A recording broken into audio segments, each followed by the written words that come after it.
여러분 안녕하십니까. 한국말씀 사관학교입니다. 우리 한국말씀 사관학교는 14만 4천 말씀 사관학교와 평신도 말씀 사관학교로 분리 운영되고 있습니다. 오늘은 사관생도 말씀 무장 제16회가 되겠습니다. 저는 하나님께서 이 마지막 때 말씀의 나트로 사용하려고 창세전부터 예배해 놓은 자입니다. 여러분의 기도와 적극적인 참여를 부탁을 드립니다.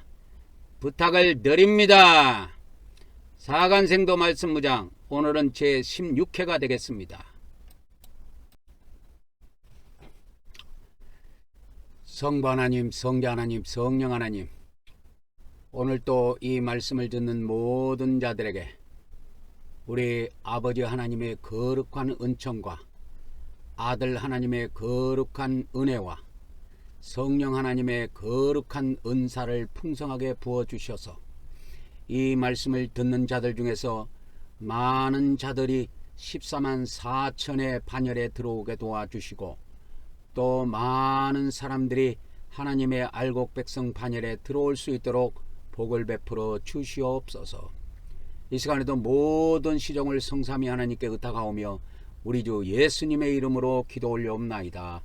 아멘, 아멘, 아멘. 오늘은 한국 말씀 사관학교 사관생도 말씀 무장 제16회가 되겠습니다. 제16회가 되겠습니다. 오늘은 그 말씀의 총 주제가 뭐냐면 14만 4천 요한계시록 그 7장하고 14장에 14만 4천이 성경에 딱 두 번 등장하는데 이 14만 4천이 도대체 뭐는 자냐?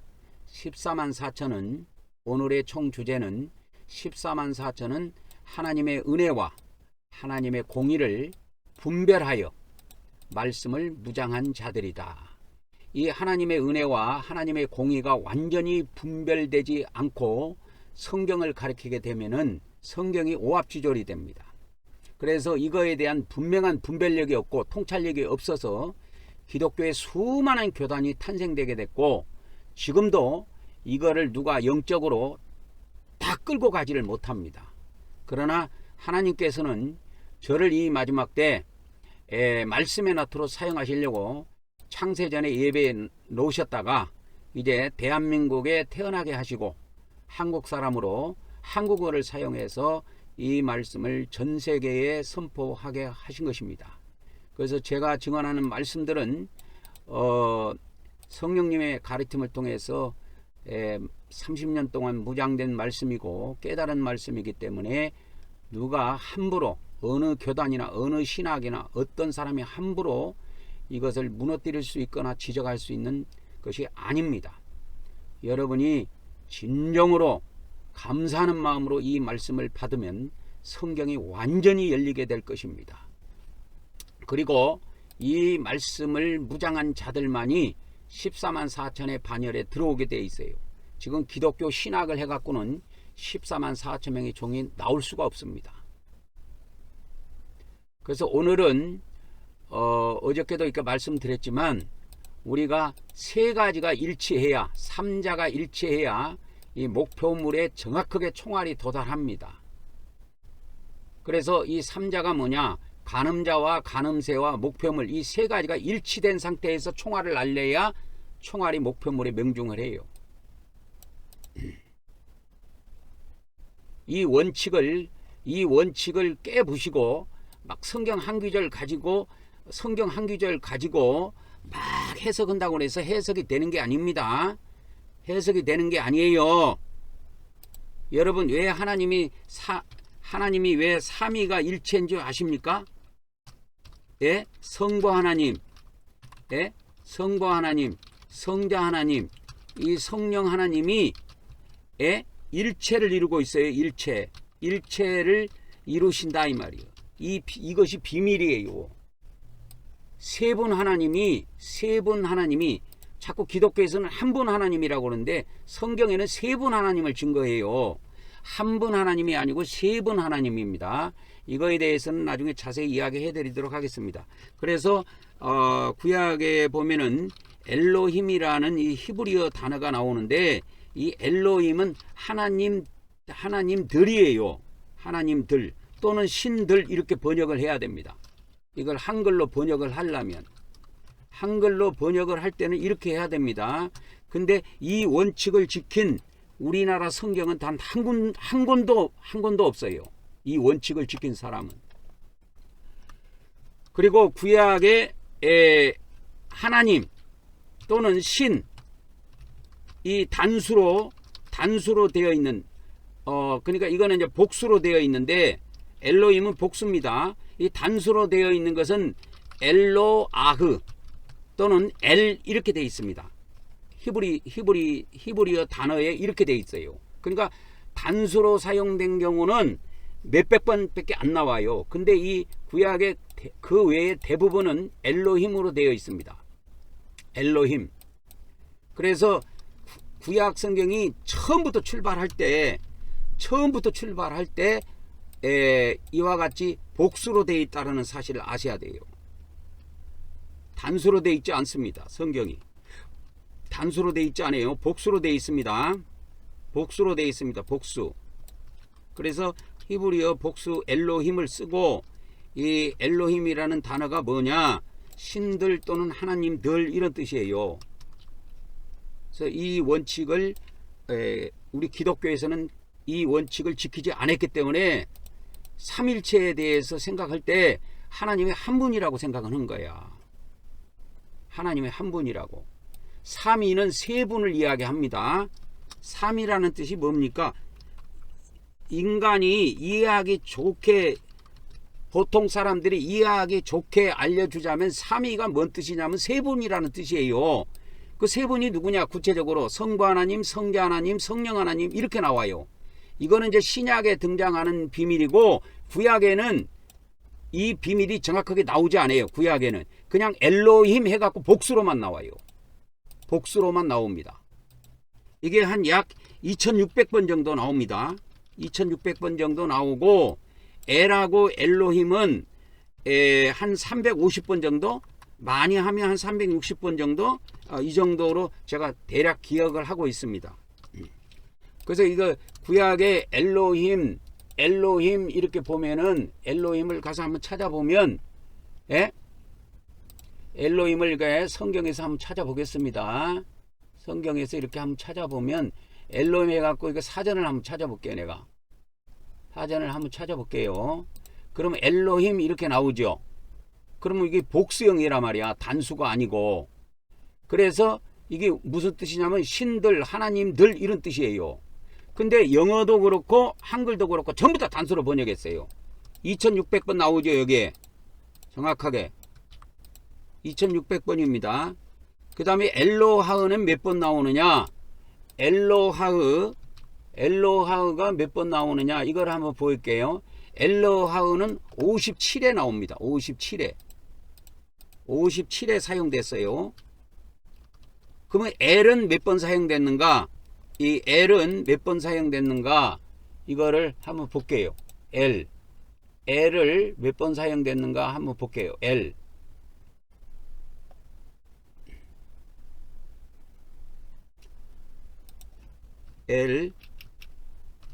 엘이 몇 번 사용됐는가, 제가 이 엘이 히브리어 원문 성경을 가지고 우리 개정 성경에다가 이걸 표시를 했어요. 제가 창세기부터 말라기까지 엘이 엘. 그래서 창세기 14장 22절에 보면 지극히 높으신 하나님 여호와께 내가 손을 들어 맹세하노니 해갖고, 여기에서 높으신 하나님 할 때 여기는 단수로 썼어요.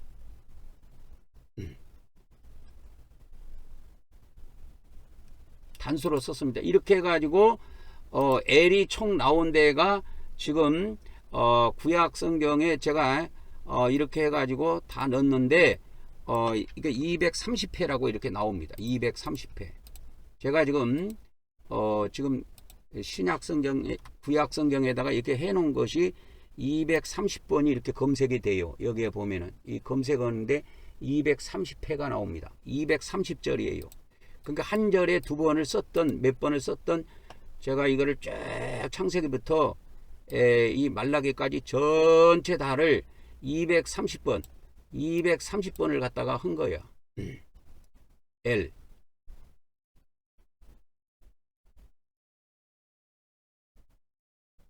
그래서 이 L이 정확하게 몇 번 사용됐는가 한번 보도록 하겠습니다. 이게 L이 245회 구약 성경에 정확하게는 245회 사용됐네요. 245회. 그래서 저는 이거를 전부 다 이렇게 한 거예요. 그래서 여러분의 신학하고 우리 한국말씀사관학에서 가르치는 그 말씀이 달라요. 왜? 여러분은 하나님을 한 분이라고 생각하고 지금 생각하고 있지만 하나님은 세 분이에요. 이거는 내가 주장하는 게 아니고 성경의 계시야. 성경의 계시라니까. 그래서 창세기부터 그래서 이 성경의 계시를 보면 이 구약 성경에서는 하나님을 복수로 표현합니다. 대부분 복수로 표현해요. 하나님을 대부분 복수로 표현해요.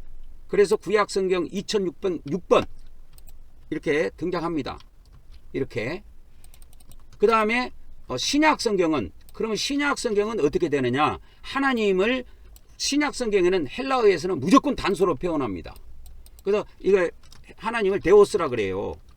그러면 이 데오스라고 할 때 이 데오스는 누구를 이야기하느냐? 아버지 하나님을 지칭한다니까. 한 분만을 지칭해요. 그리고 신약 성경에 또 하나님이 한 분이 나오는데 아들 하나님이야. 독생하신 하나님이라고 나와. 독생하신 하나님. 독생하신 하나님이라고 요한복음 1장에 등장하는데 이건 독생자 하나님, 아들 하나님을 이야기하는 거예요. 아들 하나님. 이분도 한 분이야. 이분도 한 분이고 이분도 한 분이야. 그래서 아버지 하나님이 계시고 아들 하나님이 계시고 그렇다 이 말이에요. 그래서 이거를 관련된 성경 기제를 제가 찾아드릴게요. 요한일서 5장 7절에 가보면 이것이 정확하게 나옵니다. 요한일서 5장 7절에 가보면 이 성삼위 하나님에 대한 비밀이 정확하게 나와요. 카톨릭에서 가지고 온 이 성경에는 소수필사본인데 이 카톨릭 그거는 소수필사본이라고 그래요. 이 소수필사본이라고 하는데 이 소수필사본에는 그게 안 나와. 근데 다수필사본 헬라어 원문 다수필사본이 있는데 그 다수필사본에는 이것이 대수필사본이 아니고 다수필사본입니다. 이 다수필사본에는 하나님이 세 분으로 정확하게 기록이 되어 있습니다. 이것이 킹제임스 영어 성경, 킹제임스 한글 성경에 세 분이라고 정확하게 나와요. 3라고. 하나님은 처음부터 우주 만물을 창조할 때부터 세 분이 있어 창조하셨어요. 한 분이 창조하신 거 아니야. 그래서 세 분이 누구냐? 아버지하고 말씀과 이 말씀은 창세기 1장에 나오는 노고스를 이야기합니다. 태초에 말씀이 계시니라. 그 노고스가 계시니라. 그리고 세 번째는 성령이십니다. 이 세 분이 하나로 일치합니다. 일치하는 거예요. 이 하나라는 의미는 숫자적인 한 분을 말하는 게 아니에요. 우리 기독교에서는 이거 숫자적인 한 분으로 생각해 자꾸. 숫자적인 한 분이 아니고 이 세 분이 일체를 이루고 있는 거야. 모든 거에서. 그래서 세 분이 삼위가 하나로 일치합니다. 그래서 하늘에서 증거를 하실 때 하늘에 증거하시는 이가 세 분 계시는데 이 세 분이 증거가 하나이라 이 말이요. 그래서 세 분이 삼위의 증언이 하나로 일치해요. 하나로 일치한다니까. 하나로. 이 비밀을 잘 알아야 됩니다. 그래서 신약 성경에는 하나님 했을 때 사도 바울이 누구를 지칭했느냐? 아버지 하나님을 지칭한 거예요. 아버지 하나님을 지칭했단 말이에요. 사도 바울이.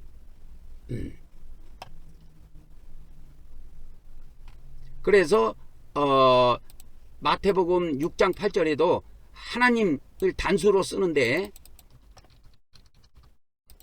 예수님의 증언입니다.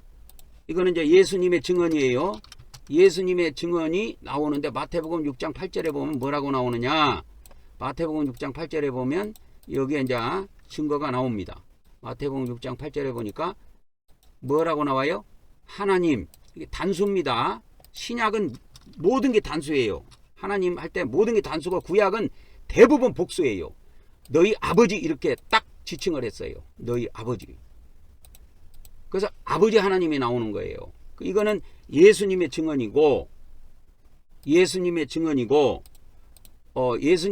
이게 엄청나게 많이 나옵니다. 많이 나오는데 그래서 이제 사도 바울 거를 하나 보여드릴게요. 사도 바울이 예수님 걸 하나 더 보면 내 아버지시니 너희가 너희 하나님이라고 칭하는 이신이라. 이것도 하나 넣어드릴게요. 그래서 요한복음 8장 54절에 보니까 내 아버지, 이 아버지가 누구냐? 너희 하나님 이렇게 지칭한 거예요. 신약은 아버지 하나님을 지칭합니다. 이 하나님을 지칭할 때 대부분. 그 다음에 이제 사도 바울 서신으로 이렇게 쭉 가보면 사도 바울 서신이 이제 로마서부터 이렇게 나오지 않습니까? 로마서에부터 나오면은 하나님 우리 아버지 이렇게 나와요. 신약에는 이거 그겁니다. 이거는 이제 예수님의 증언이었고 사도 바울의 증언을 보여드릴게요. 이건 사도 바울의 증언. 사도 바울의 증언은 뭐냐면 신약에서는 전부 다 아버지라고 했을 때 그 아버지가 하나님이라고 했을 때 그 하나님이 누구냐? 아버지를 지칭해요. 사도 바울 서신에 전체 이렇게 나옵니다. 그래서 그 아버지가 그러면 누구냐? 그러니까 사도 바울이 로마서 15장 6절에 그 하나님이라는 신약에는 하나님이 단수로 표현되어 있습니다. 복수로 표현되어 있는 게 한 군데도 없어. 자, 하나님 누구냐? 하나님이 누구냐? 우리 주 예수 그리스도의 아버지다. 이렇게 나옵니다. 예수 그리스도의 아버지고 우리 아버지고 예수 그리스도의 아버지가 우리 아버지가 되셨다. 그분이 누구냐? 하나님이시다 이게요. 성부 하나님을 지칭합니다. 성부 하나님을 지칭해요. 그 우리 기독교에서 이런 경우 있어. 하나님 한 분이 이 삼위일체를 이렇게 이해한 사람들이 있어. 물이 있는데 물이 어떨 때는 수증기로 있다가 어떨 때는 물로 있다가 어떨 때는 얼음으로 있다가 이렇게 해갖고 물은 하나인데 물의 세 가지 변화를 이야기하는 거예요. 이런 식으로 설명해갖고 물의 세 가지 변화를 비유해서 삼위일체를 가리킨 자들이 많이 있는데 삼위일체를 가리킨 자들은 전부 이단교리입니다. 이단교리예요. 이거 삼위일체를 제가 예전에 보면은 이렇게 가르치더라고. 기도원에나 이렇게 뭐 부흥회나 이렇게 하면 뭐 강사들이 삼일체가 뭐냐 하면 이거를 내가 비유로 설명해 줄게. 물이 있는데 물이 어떨 때는 얼음으로 됐다가 어떨 때는 수증기로 됐다가 어떨 때는 물로 됐다가 물의 세 가지 변화를. 근데 물이라는 것은 하나지요. 물이라는 것은 하나잖아. 그래서 이 삼위일체의 비밀이 요한계시록에 와야 풀려요. 삼위일체의 비밀이 어디에서 풀리느냐? 요한계시록에서 계시되어 있어요. 요한계시록에. 그래서 요한계시록 4장 5장에 보면 하늘 보호자의 세계가 나옵니다. 근데 이 보호자의 세계가 나오는데 성부 하나님은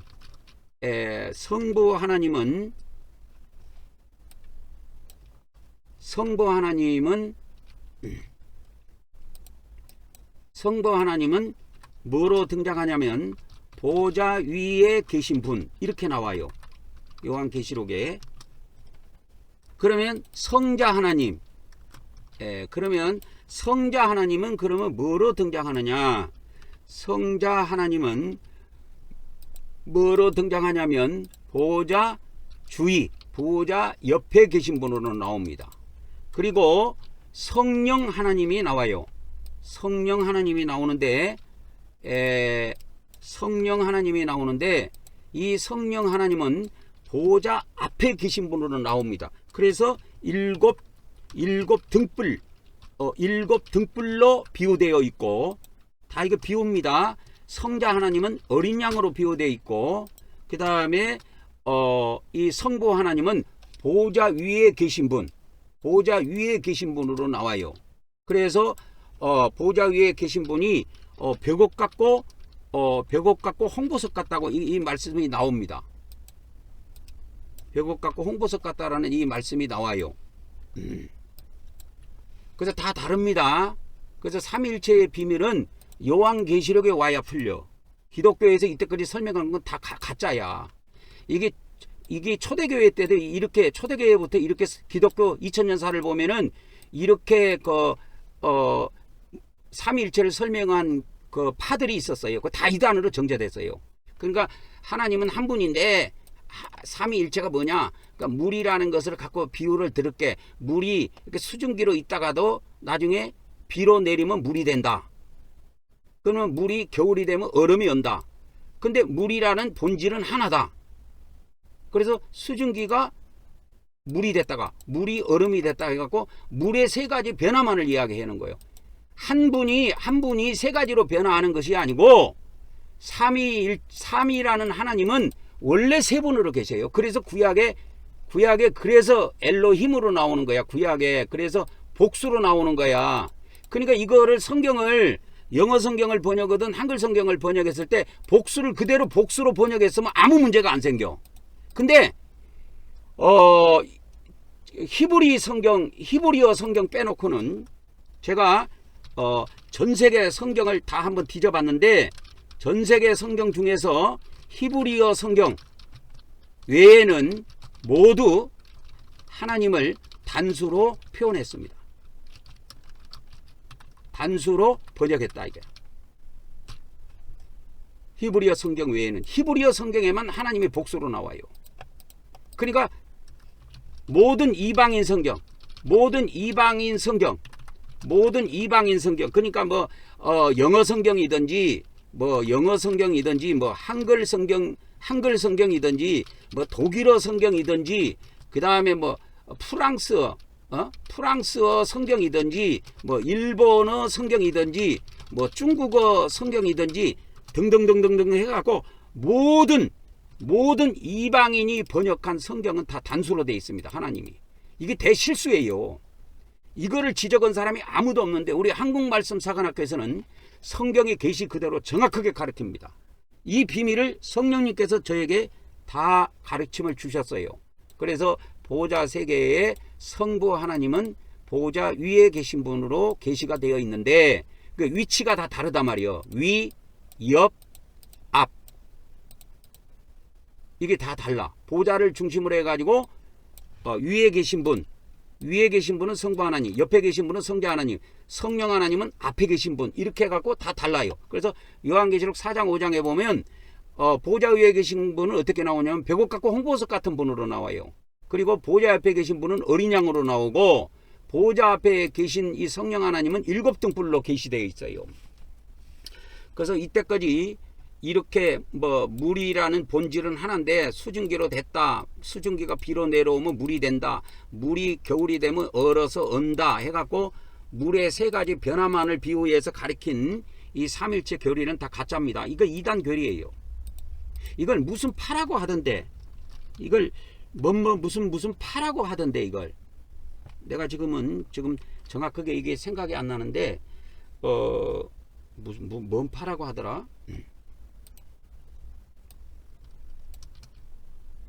이것이 뭐냐면 이것이 교리적으로는 이걸 양태론이라고 합니다. 양태론. 예? 모양만 바뀐다 이거예요. 그래서 양태론은 이게 단일신입니다. 우리가 믿는 하나님은 유일신이지만 유일신이라고 단일신은 달라요. 우리가 믿는 하나님은 유일신인데 그분들이 세 분이 일체를 이루고 있다니까. 유일신과 단일신은 완전히 다릅니다, 여러분. 자, 유일신과 단일신의 차이는 뭐냐면 우리가 믿는 하나님은 유일신이에요. 유일신은 어떻게 존재하냐면 세 분이 일체를 이루고 있다. 이루신다 이거요. 우리 유일신이에요. 이거 1번으로 해놓고, 그러면 2번은 뭐냐면 단일신에 대해서 설명해 줄게요. 단일신은 숫자적으로 한 분을 의미한다 이 말이에요. 그래서 이런 교리를 가지고 있는 사람들이 뭐냐면 하나님은 한 분이기 때문에 십자가에서 죽으신 분이 성부 하나님이라고 했어요. 그래갖고 여기서 나온 것을 신학적으로 뭐라고 그러냐면 성부순환설이라고 이거 붙여놨더라고. 성부순환설이라 한다. 학설적으로는 이걸 성부순환설이라고 합니다. 그러니까 이 사람들은 숫자적으로 한 분만 생각하는 거야. 이게 기독교 안에 기독교 목사들도 그렇고 의외로 이게 많습니다. 의외로 많아요. 우리가 믿는 하나님은 세 분, 이 세 분을 그냥 한자로 말할 때 3이라고 이야기하는 거예요. 세 분을 뭐예요? 3이라고 하는 거예요. 3이.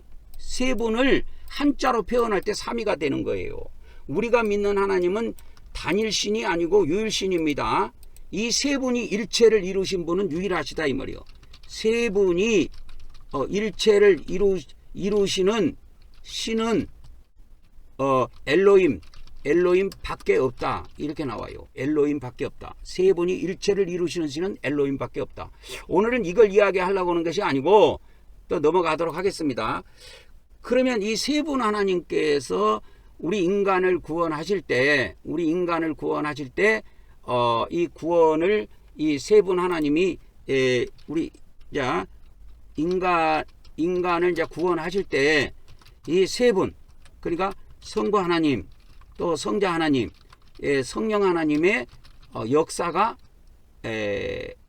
각각 시대별로 나타납니다. 시대별로 이게 나타납니다. 시대별로.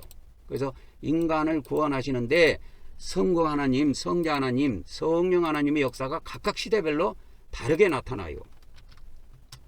다르게 이렇게 쭉 나타납니다. 그래서 이거 하나님의 구원에 대한 것은 신학에서 2000년 동안 신학에서 끊임없이 논쟁되어 온 핵심적인 내용이기도 하지만 이 비밀을 오늘은 여러분들에게 알려드리려고 합니다.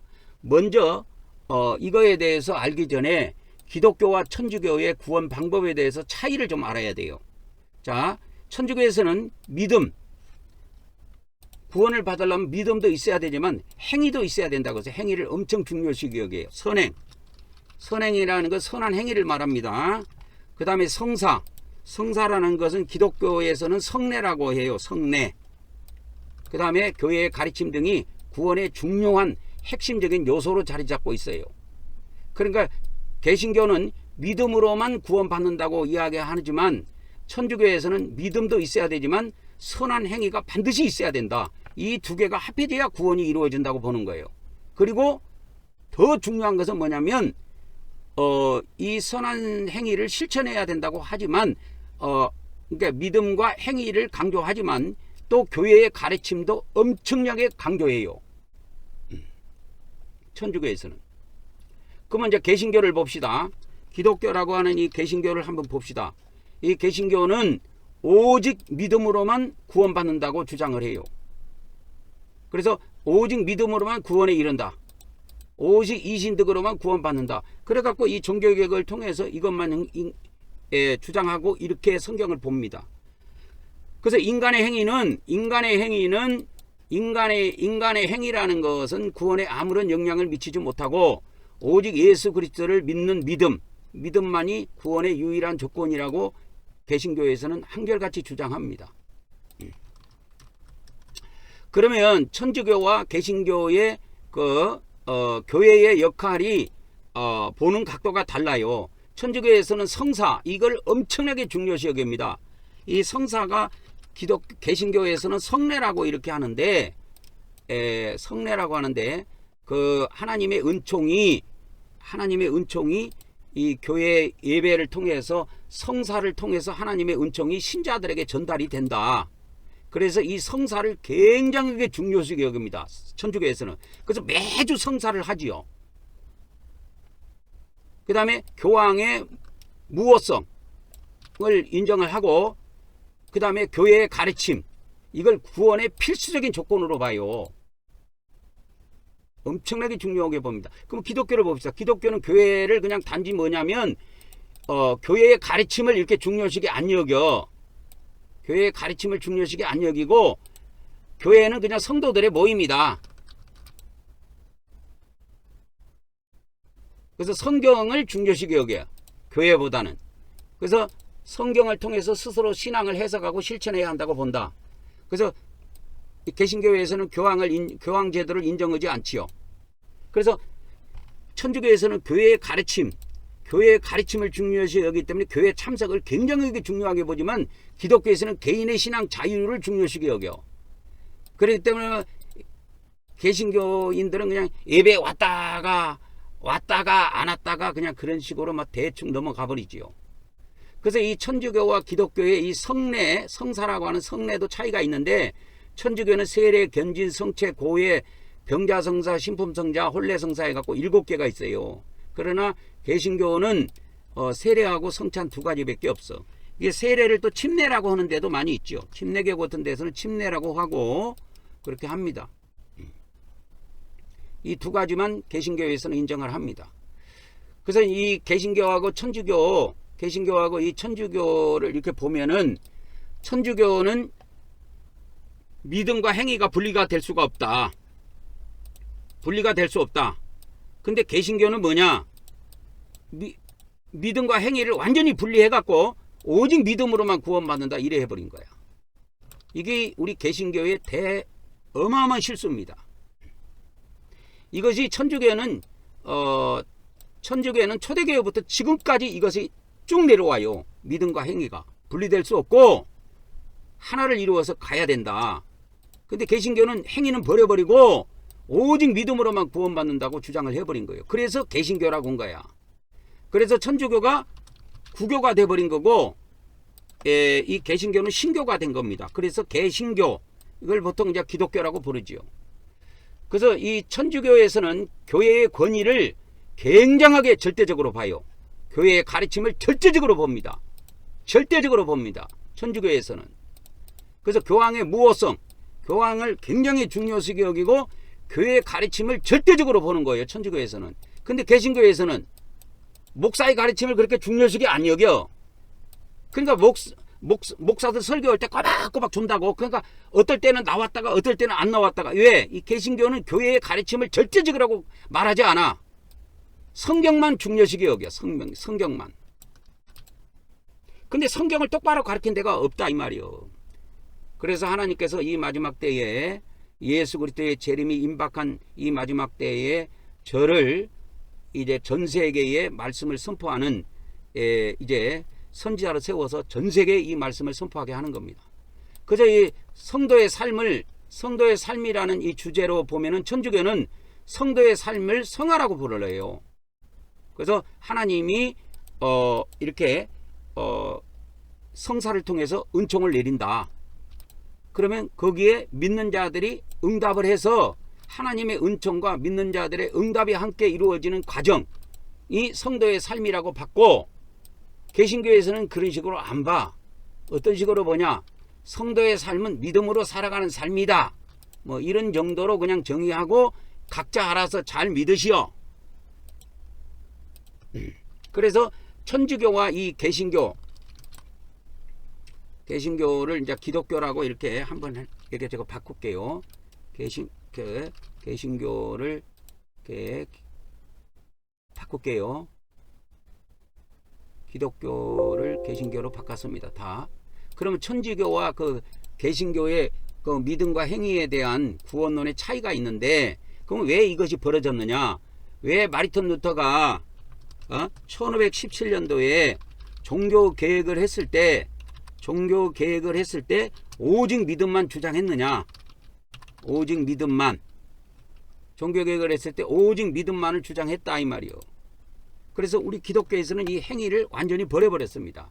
그래서 믿음과 행위라는 이 비밀을 완전히 무장해야 되고, 그것을 완전히 이해하려면 하나님의 2가지 성품을 알아야 돼요.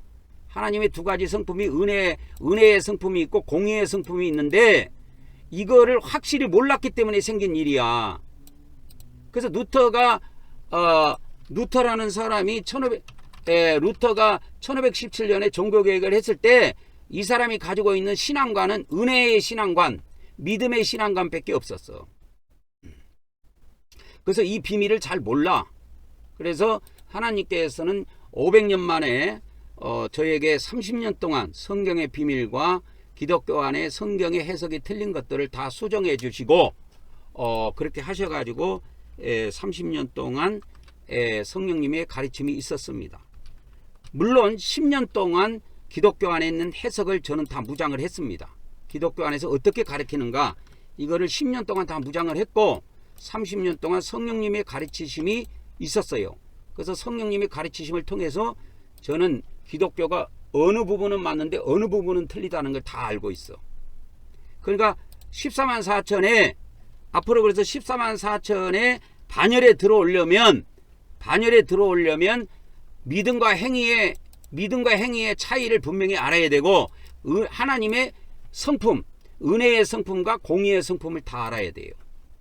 은혜의 성품과 공의의 성품을 다 알아야 됩니다. 그래서 하나님의 은혜의 성품과 하나님의 공의의 성품을 완전히 분별해서 말씀을 무장한 자들이다 이 말이에요. 그래서 14만 4천은 일반 신학교에서 안 나옵니다. 일반 신학교에서 안 나옵니다. 14만 4천 명의 종들은 이 동방에서 일어나는 이 마지막 때 동방에서 일어나는 하나님의 택한 자를 통해서 완전 햇빛 같은 진리, 이 햇빛 같은 진리, 이 햇빛 같은 진리를 무장해서 이게 이루어진다 이 말이요. 햇빛 같은 진리를 무장한 자들이다 이 말이요. 햇빛 같은 진리를 무장한 자들입니다. 그래서 14만 4천이 누굽니까? 14만 4천은 그냥 되는 것이 아니고 이 햇빛 같은 진리를 무장해야 돼. 그러니까 하나님의 은혜의 성품과 공의의 성품을 정확하게 구별을 해서 말씀을 무장합니다. 그래서 오늘은 제가 이 부분에 대해서 좀 알려드리려고 하는 거예요. 하나님의 은혜와 하나님의 공의에 대해서 여러분들에게 알려드리려고 합니다. 그래서 하나님의 두 가지 성품이 있는데, 그래서 공의의 하나님, 은혜의 하나님, 공의의 하나님 따로 계시는 것이 아니고 한 하나님이 은혜의 성품을 가지고 계시기도 하고 공의의 성품을 가지고 계시기도 하다 이 말이에요. 그러면 어떨 때 성경을 보면 어떨 때 하나님께서 은혜의 하나님으로 나타나고 어떨 때는 공의의 하나님으로 나타나는가, 이걸 잘 아셔야 돼요. 그래서 이 은혜의 성품과 공의의 성품은 이 두 가지 성품이 다 하나님의 완전한 성품에 속합니다. 여러분 이렇게 착각하면 안 돼요. 은혜의 성품은 완전한 성품이고, 은혜의 성품은 완전한 성품이고, 은혜의 성품은 이게 은혜의 성품은 완전한 성품이고, 은혜의 성품은 완전한 성품이고, 잠깐만요. 자, 은혜의 성품은 완전한 성품이고, 자, 여러분 이렇게 생각할 수가 있어. 하나님의 공의의 성품은 불완전한 성품이다, 이렇게 생각하면 안 돼. 왜? 하나님의 은혜의 성품은 구원의 하나님이거든. 구원의 하나님이시고, 이 공의의 성품은 심판의 하나님이에요. 심판의 하나님. 심판의 하나님이라고, 심판의 하나님. 그러니까 심판의 하나님이니까 불완전한 성품으로 생각하면 안 돼. 이것부터 이해를 해야 됩니다. 자, 보세요. 자, 하나님은 은혜의 성품도 가지고 계시고 공의의 성품도 가지고 계시는데, 은혜의 성품은 사람들을 구원을 시켜줘요. 그래서 구원의 하나님으로 부를 수가 있어. 근데 공의의 성품은 하나님이 심판을 하세요. 하나님이 심판을 하신다니까. 심판을 하시는 거야, 하나님께서. 그래서 심판의 하나님이라고 부를 수가 있어요. 그러면 심판의 하나님은 우리 인간의 입장에서 보면 불완전한 성품이냐? 아니에요. 불완전한 성품이 아니고 이것도 또한 완전한 성품이다 이 말이요. 하나님의 이 공의의 성품도 하나님의 완전한 성품이고, 은혜의 성품도 하나님의 완전한 성품이에요. 여러분이 어저께 내가 이야기했을 때 기독론을 이야기했을 때 이런 이야기했죠. 예수님은 완전한 하나님이시며 완전한 인간이시다 이렇게 가르쳐줬죠. 그러면 이거 신론의 핵심이야. 신론의 핵심이 뭐냐면 신론은 하나님을 다루고 있단 말이에요. 그러면 하나님은 완전한 하나님이신데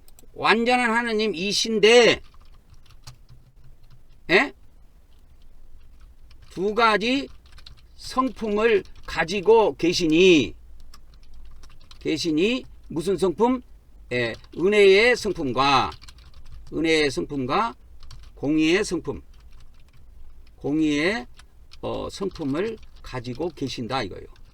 그러니까 이것이 신론의 가장 핵심입니다. 이러면 기독론의 가장 핵심은 예수님은 완전한 하나님이시며 완전한 사람이시다. 이것이 기독론의 핵심이라면 신론의 핵심은 하나님은 완전한 하나님이신데 뭐 어쩌다고? 완전한 하나님이신데 두 가지 성품을 가지고 계신다 이거예요. 하나의 성품은 뭐냐? 은혜의 성품이 있고 하나는 공의의 성품을 가지고 계신다. 그 비밀을 아셔야 돼. 비밀. 공의의 성품을 가지고 계신다. 그래서 은혜의 성품도 있지만 하나님은 공의의 성품도 가지고 계신다는 걸 아셔야 됩니다. 이게 신론의 핵심이에요. 기독론의 핵심은 이거고. 그래서 예수님은 완전한 하나님이시며 완전한 인간이시다. 그러나 신론에서는 하나님은 완전한 하나님이신데 두 가지 성품을 가지고 계시니 그 은혜의 성품이 있고 공의의 성품이 있다. 그러니까 은혜의 성품이 나타날 때도 있고 공의의 성품이 나타날 때도 있고 그래요. 그러니까 이 은혜의 성품도 완전한 성품이고, 이 은혜의 성품도 완전한 성품이고, 그 다음에 공의의 성품도 공의의 성품도 완전한 성품이시다 이거요. 은혜의 성품도 완전한 성품이시고 공의의 성품도 완전하다라는 것을 아셔야 됩니다. 그걸 아셔야 돼요. 그러니까 우리는 공의의 성품 하면은 하나님이 우리 인간을 심판해서 죽이니까 이건 불완전한 성품이야 이렇게 보면 안 되는 거야. 은혜의 성품도 완전한 성품이시고 그 다음에 공의의 성품도 완전한 성품이시다. 이렇게 딱 정의가 무장이 돼야 돼. 그래서 14만 4천 명의 종이 될 사람들은 이 비밀을 잘 아셔야 됩니다. 어중이 떠중이는 14만 4천 못 들어와요. 이 14만 4천은 전 세계에서 14만 4천 명을 하나님께서 선택하십니다. 선발하신다 이 말. 선발하심. 앞으로 전 세계에서 14만 4천 명만 선발하세요. 거기에 들어가려면 이 완전 말씀이 무장이 돼야 돼. 완전 말씀이 무장이 돼야 돼. 아까 뭐라고 했어? 햇빛 같은 진리를 무장한 자들이다 이 말이요. 어중이 떠중이 진리 갖고는 안 됩니다. 어중이 떠중이 진리 갖고는 택도 없어요. 기독교에서는 뭐예요? 기독교에서는 뭘 가르쳐? 은혜의 하나님만 강조하는 거예요. 은혜의 하나님만 강조하는 거야. 그래서 믿음으로만 구원받는 거, 그것만 믿음으로 구원받는다. 이것밖에 몰라. 기독교는 이거밖에 몰라. 근데 저를 30년 동안 가르쳐 오신 성령님은 은혜의 하나님도 강조해야 되지만 은혜의 하나님과 그 다음에 공의의 하나님을 다 같이 강조해야 된다 이거예요. 그래서 믿음의 구원도 있지만 믿음의 구원도 있지만 뭣도 있다? 행위의 구원도 있다 이거예요. 그래서 이 요한계시록이 뭐냐? 요한계시록은 믿음으로 구원받는 자들을 행위로 한번 달아보겠다는 거예요. 뭘 이야기한다고요? 행위의 구원이 그래서 핵심이야. 요한계시록은. 그래서 공의의 하나님이 요한계시록에 계시가 되어 있습니다. 이 공의의 하나님은 바로 심판의 하나님이세요. 심판의 하나님이시다 이거예요. 예수님 믿는 자를 심판하시겠다는 거예요. 이게 얼마나 무서운 이야기입니까? 예수님 믿는 자를 심판하겠다 하시니까. 그래서 이 말씀을 잘 무장해야 됩니다. 그래서 14만 4천 명은 그냥 되는 것이 아니고 이렇게 이 비밀을 알려드릴게요. 그러면 은혜의 하나님과 공의의 하나님의 이것을 분별을 정확하게 해야 되는데, 그러면 공의의 하나님의 성품은 뭐냐? 공의의 하나님의 성품은 정의의 하나님, 그 다음에 공평하신 하나님, 그 다음에 공의의 하나님, 심판의 하나님, 이렇게 정의를 내릴 수가 있어요. 그 다음에 은혜의 하나님은 사랑의 하나님, 자비의 하나님, 궁일의 하나님, 용서의 하나님, 이렇게 정의를 내릴 수가 있어요. 그 성경에 나타난 그 하나님의 성품이. 그래서 이 공의의 성품도 하나님의 완전한 성품이고, 은혜의 성품도 하나님의 완전한 성품에 들어가. 사람들이 생각할 때 공의의 하나님은 불완전한 성격이고, 하나님의 은혜는 완전한 성품이고, 하나님의 공의는 불완전한 성품이라고 생각할 수가 있는데 아니에요. 두 개 다를 하나님은 다 가지고 계십니다.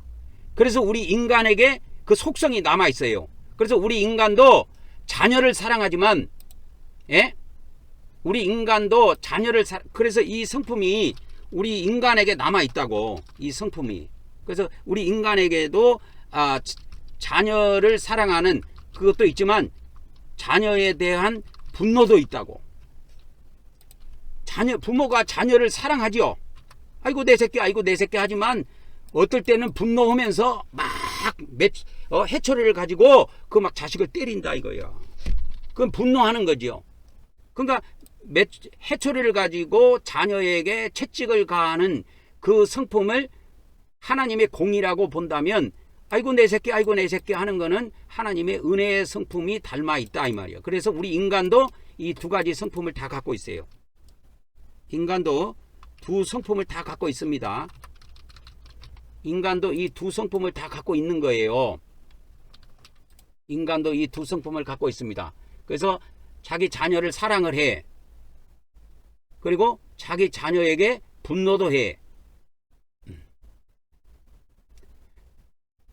그래서 이 하나님의 공의의 성품도 완전한 성품이시고 불완전한 성품이 아니에요. 하나님이 분노하시고 하나님이 진노하신다고 그 불완전한 성품이라고 생각하면 하나님에 대해서 오해한 거예요. 절대적으로 안 그렇습니다. 절대적으로 안 그래요. 여러분, 제가 말씀 전할 때 막 어떨 때는 분노하고 어떨 때는 막 큰 소리 치고 막 어떨 때는 막 욕도 하고 그래. 그것이 뭐냐면 하나님이 두 가지 성품에서 나오는 거예요. 말씀이. 공의의 말씀이라 이런 게 심판의 말씀이 나갈 때는 엄하게 나간다고. 그러나 은혜의 말씀, 사랑의 말씀이 나갈 때는 부드럽게 나가지요. 그래서 이 인간의 두 가지 속성은 우리 인간들에게도 두 가지 성품이 그대로 있습니다. 그래서 부모가 자녀를 기를 때 보면 자녀를 한없이 사랑하지만 자녀에게 분노하기도 해요. 그래서 그래서 해초리로 채찍을 가한다 이 말이요. 그래서 지금은 이 말세가 돼가지고 부모가 자녀를 해초리를 못 대게 하고 학교 선생님들이 학생들을 못 때리게 하는데, 그러면 망하는 겁니다. 인류가 망하는 거예요. 그렇게 되면. 그래서 잠언서에 뭐라 그래요? 초다를 아끼면 자식을 갖다가 멸망의 길로 인도하는 거예요. 그렇게 되면 선생님이 학생을 때릴 수가 없으면 학생들은 다 버리는 겁니다. 그래서 이 하나님의 은혜의 성품도 완전한 성품이고 공의의 성품도 하나님의 완전한 성품 중에 하나입니다. 이 공의의 성품이라고 해서 불완전한 성품이 아니라니까. 그래서 이 기독론을 정리를 하면 예수님은 완전한 하나님이시고 완전한 인간이시다. 그러면 신론에 오면 하나님은 완전한 하나님이신데 두 가지 성품을 가지고 계시니 어떤 성품? 은혜의 성품과 공의의 성품을 가지고 계신다. 그러니까 은혜의 성품도 우리에게 은혜를 내려주시는 그 성품도 완전한 성품이시고, 우리에게 진노하시는, 믿는 자에게 진노하시는 그 하나님의 성품도 또한 완전한 성품이시다 이 말이요. 이 하나님을 믿는 자들에게 진노하시는 하나님이 불완전한 성품이라고 생각하는 사람들은 성경을 못 풀게 돼 있어. 그래서 기독교에서 뭐가 나냐? 환난전 휴거가 그래서 나온 거야. 요한계시록에서. 우리 믿는 사람들은 심판이 없다. 왜 하나님께서 우리 믿는 자들에게 진노하시겠느냐? 우리 믿는 자들에게는 없다. 안 믿는 사람들에게 진노하신다 그래갖고 요한계시록의 심판을 세상 심판으로 해석해버렸다 이 말이에요. 그렇게 하면 쫄딱 망합니다. 그렇게 하면 쫄딱 망하는 거예요. 그래서 이 앞으로 14만 4천 명이 종료될 사람들은 전 세계에서 하나님께서 이 완전 말씀, 햇빛 같은 말씀, 햇빛 같은 진리의 말씀을 무장한 이 사람들 중에서 14만 4천 명을 선발하십니다. 하나님께서. 그러니까 열심히 말씀 무장하세요. 기독교 신학에서 가르치는 거는 그건 반쪽짜리도 안 돼. 내가 볼 때는 100점 만점에 한 10점 줄까. 기독교 신학에서 가르치는 이 신학에서 가르치는 거는 내가 볼 때 한 10점 정도밖에 안 돼요. 10점 주면 많이 준 거야 내가. 그래서 엉터리야. 100점이 나올 수가 없어. 100점이 나오려면 제가 증언하는 이 말씀을 무장해야 돼. 그래서 기독교에서는 은혜의 하나님만 강조해갖고 은혜로 구원받는다고 이렇게 이야기한 거야. 그러면 은혜로 구원받는 것이 뭔지 아십니까? 사람 입장에서는 믿음이야. 하나님 입장에서는 은혜로 구원시켜주는 것이고 사람 입장에서는 믿어서 구원받는 거야. 우리 기독교는 은혜의 하나님만 강조해버린 거야. 공의 하나님을 버려버렸어요. 우리 기독교는. 그러면 성령님께서 저를 30년 동안 이끌어 오실 때 은혜의 하나님과 공의 하나님을 다 같이 강조하시면서 가르쳐 주셨다 이거예요. 그래서 믿음의 구원도 있고 행위의 구원도 있다. 그래서 어저께도 이 말씀이 좀 나갔지요. 요한복음과 공간복음이 어떻게 차이가 있는가. 그래서 이걸 가지고 이 사복음서에 오면은 사복음서의 구원의 차이에 대해서 내가 설명을 해주면 이렇게 설명할 수가 있어. 사복음서의 구원의 차이를 설명해 주자면 믿음의 구원 요거는 뭐예요? 요한복음에서 다루고 있어. 그러면 행위의 구원은 공간복음에서 다루고 있다고. 그래서 요한복음에 계시된 하나님은 은혜의 하나님이야. 공간복음에 계시된 하나님은 공의의 하나님이야. 이 비밀을 아셔야 돼요. 이런 비밀, 기초적인, 너무너무 기초적인 건데 이 기초가 안 깔려있기 때문에 기독교가 개판돼 버린 겁니다. 한국교회가 다 썩어버린 거고, 한국교회가 다 썩었다라는 것은 목사가 썩어서 다 썩었다는 거예요. 그럼 왜 목사들이 다 썩었느냐? 신학교가 다 썩어서 목사들이 썩었다는 거예요. 그럼 왜 신학교가 다 썩었느냐? 신학교 교수들이 엉터리 신학 가지고 엉터리 교리 가지고 가르치기 때문에 다 썩어버린 거야. 그래서 이 한국말씀 사관학교를 통해서 이 완전 말씀, 햇빛 같은 말씀을 무장하셔가지고 14만 4천 명의 종들이 많이 나오기를 예수님의 이름으로 간절히 기도드립니다. 그래서 사복음서에서 구원의 차이가 있어요. 그래서 이 요한복음은 은혜의 하나님이 계시되어 있어. 그래서 은혜로 예수님을 믿으면 구원시켜줘. 그러나 공간복음은 그렇지 않아. 공의 하나님이 계시되어 있어갖고 야, 너 그가 믿냐?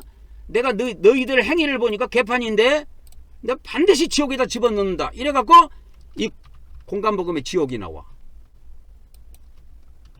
공간복음에 지옥이 나온다니까. 요한복음에 안 나와요.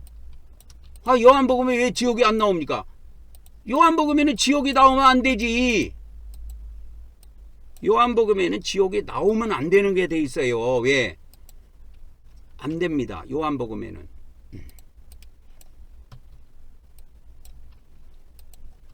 요한복음에는 그래서 그거를 잘 아셔야 됩니다. 그래서 요한복음에는 은혜의 하나님이 계시되어 있기 때문에 은혜의 하나님은 사랑만 베푸는 거지 자기 하나님 백성들을 지옥에 넣는 분이 아니야. 그래서 요한복음에는 지옥이 아예 안 나와. 그러나 공간복음에는 예수님이 제자들에게 지옥을 너희들이 범죄하면 눈이 범죄하 지옥 들어간다 이거야. 그래서 제자들이 지옥 가는 거를 이야기하신 거예요. 왜? 공의의 하나님은 자기 하나님 백성이라도 행위의 저울에 달아가지고 심판을 해봐. 그리고 예를 들어서 쉽게 말하면 세상적으로 이야기하자면 60점 이상 안 넘는 놈들은 다 지옥에다 집어넣어버린다니까. 그래서 이 대학교 가면 이것이 있어요. 대학교 가면 F학점이라고 있다고. 이 F학점이 뭐냐면, 이 F학점이라는 게 뭐냐면 60점 이하야. 60, 그러니까 10점, 20점, 30점, 40점, 59점 이 받은 애들은 전부 다 F학점이야. 이게 그러니까 학점을 못 따. 그래서 실격이 되는 거야. 그래서 내년에 다시 그 과목을 또 공부해야 돼. 한 학기 더 공부해야 돼. 그래갖고 60점이 넘어야 학점을 인정받아 갖고 졸업을 해. 왜? 졸업을 하려면 학점이 140학점이든 학점이 차야 된다니까. 똑같은 거예요. 하나님도. 그래서 59점 이하는 60점 이하짜리는 그냥 전부 다 F학점 해갖고 다 지옥에 집어넣어버리는 거야. 하나님께서. 그게 공의 하나님이야. 그래서 공의 하나님을 이해하시려면 세상 돌아가는 걸 보면 알아요. 세상 돌아가는 거. 세상은 공의 하나님이 운행하십니다. 여러분. 그래서 얕짤없지요. 대학교 총장 아들도 60점 이하가 나오면 F학점이야. 그냥 대학교 총장 아들이라고 60점도 안 되는데 A학점 주고 그러면 그건 벌써 위반이야. 그거는 정의에 위반되는 거예요. 세상 정의. 그래서 이거 쭉 또 올라가 봅시다. 그러면 이 공의의 하나님은 정의의 하나님, 공평한 하나님, 공의의 하나님, 심판의 하나님. 근데 이 공의의 하나님이 중요시게 여기는 것이 있어. 공의의 하나님이 뭘 중요시게 여기냐? 하나님의 법들을 엄청 중요시게 여겨. 성경에는 뭐 구약에는 613가지가 있다 그러고 뭐 율법에 뭐 613가지가 있다 그러고 옛날에 뭐 그런 이야기가 있었어. 에? 뭐 율법은 613가지로 돼 있다. 그러면 신약은 뭐 13가지가 613가지가 안 넘을 것 같습니까? 더 넘어요. 하나님은 이 하나님께서 주신 법을 엄청나게 중요시게 여깁니다. 근데 하나님의 백성들이 이 법을 무시하죠. 그러면 하나님께서 열받으시 갖고 나중에 때를 딱 참다가 이 죄가 악우까지 참에 딱 심판을 내리는 거야. 그게 성경의 역사야. 성경의 모든 것이 그것이 기록이 되어 있고. 그래서 하나님의 백성을 심판하신다니까. 그래서 하나님께서는 그러면 왜 이렇게 하나님의 법을 중요시게 여기느냐? 하나님의 법을 중요시게 여긴 것은 질서 유지를 위해서 그런 거야. 질서 유지. 질서 유지. 우주의 질서, 이 세상의 질서, 교회의 질서, 이런 질서 유지를 위해서 그러는 거야. 그러나 이거 은혜의 하나님은 사랑의 하나님이라고도 할 수 있고 자비의 하나님, 긍휼의 하나님, 용서의 하나님인데 이 하나님은 우리 죄인들을 구원시켜줘. 그리고 회복시켜줘. 이스라엘 백성들을 이 공의의 하나님이 바벨론에다가 붙여갖고 다 멸망시켜버렸잖아요. 근데 나중에 회복시켜줬다니까. 70년 뒤에는. 그 70년 뒤에 다시 가나안 땅으로 불러들이는 이스라엘 백성들을 회복시켜주고 구원시켜주신 그 하나님이 뭐 하나님이냐? 은혜의 하나님이에요. 그럼 왜 이렇게 하시느냐? 그러면 은혜의 하나님이 목적으로 하시는 것이 뭐냐? 하나님과의 관계 회복이야. 관계 회복이라니까. 내 백성인데 하나님 백성이 이방 나라 가서 그렇게 고통당하는 걸 하나님께서 가슴 아파하신다 이거요. 그래서 다시 본토로 귀환을 시킵니다. 가나안 땅으로 귀환을 시켜요. 이런 것처럼 우리 예수님을 믿는 사람들도 하나님의 은혜로 구원을 받았습니다.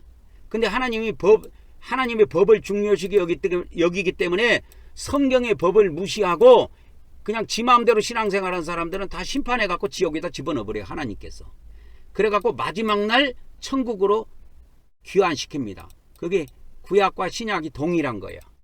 그래서 하나님과의 관계를 회복시키는데 목적이 있다. 은혜의 하나님은. 이 도표는 공식입니다. 이건 누가 바꿀 수 있는 게 아니에요. 이건 전 세계 공통이에요. 자, 그러면 왜 하나님께서는 왜 이렇게 은혜의 성품이 나타나기도 하고 공의의 성품이 나타나기도 하냐? 하나님께서 우주 만물을 창조하셨잖아.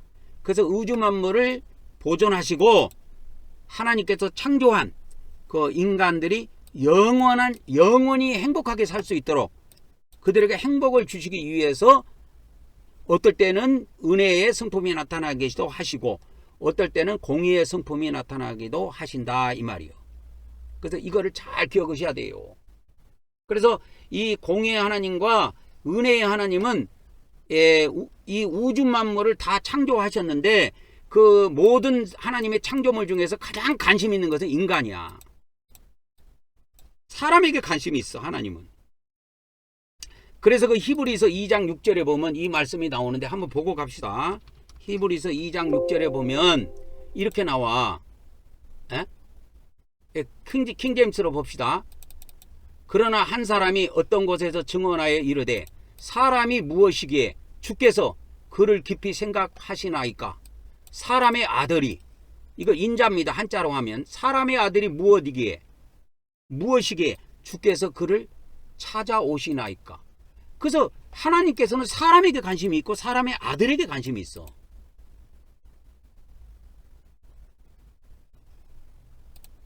우주 만물의 모든 창조물 중에서 하나님께서 가장 관심 가지는 건 사람입니다. 사람. 그래서 공의의 하나님이든 은혜의 하나님이든 공통적으로 갖고 있는 것이 사람에 대한 관심이에요. 사람에 대한 관심. 그래서 우주 만물 창조에서는 우주 만물을 다 없애더라도 사람을 보존하시고 그들에게 영원한 천국의 행복을 주시는 겁니다. 그래서 하나님께서는 그들에게 영원한 천국의 행복을 주시고 그들을 영원히 보존하기 위해서 어떨 때는 하나님의 은혜가 나타나고 어떨 때는 하나님의 공의가 나타나고 그렇게 해서 성경에 이것도 나타났다 저것도 나타났다 이렇게 쭉 돼 있어요. 자, 이제 다음 단계로 넘어갑니다. 그러면 하나님의 은혜에 대한 기록을 잠깐 살펴보도록 하겠습니다. 이 기록이라고 하는 것은 성경을 이야기하는 겁니다.